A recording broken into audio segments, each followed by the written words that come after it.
और सीधी से बड़ी खबर है, वेंटिलेटर पर मरीज की मौत हो गई सीधी में, जहां लापरवाही से एक मरीज की जान चली गई। ऑक्सीजन सप्लाई ठप हो गई और बिजली गुल होने से बताया जा रहा है कि ऑक्सीजन की सप्लाई बंद हो गई थी, बाधित हुई थी, जिसके बाद मरीज की तड़प तड़प कर जान चली गई। लीपापोती में अब अस्पताल प्रशासन जुटा हुआ है।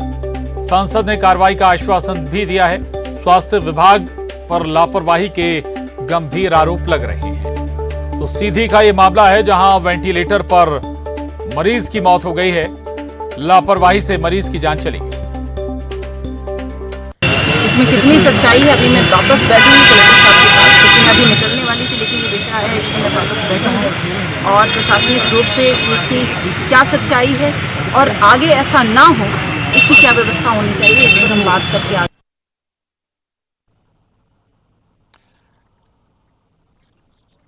तो सीधी में ऑक्सीजन सप्लाई बाधित होने से एक मरीज की जान चली गई। हरीश हमारे साथ सीधी से जुड़े हैं और जानकारी के साथ न्यूज़ 18 संवाददाता।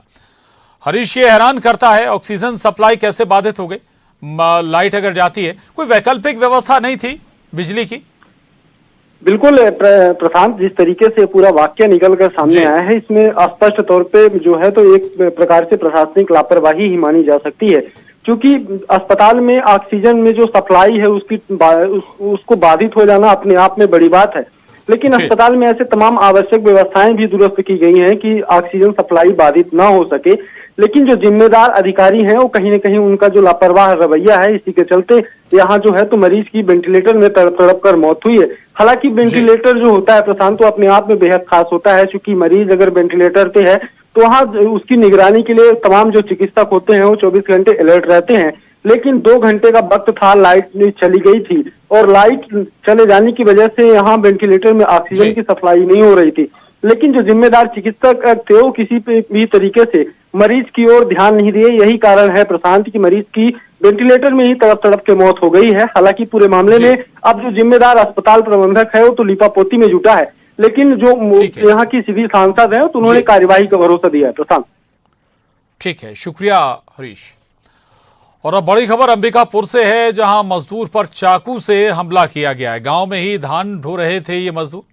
मामूली विवाद पर बताया जा रहा है कि चाकू से वार कर दिया गया। अब घायल को मेडिकल कॉलेज रेफर किया गया है। ललितपुर के नौनिया टांगर मोहल्ला का ये मामला है।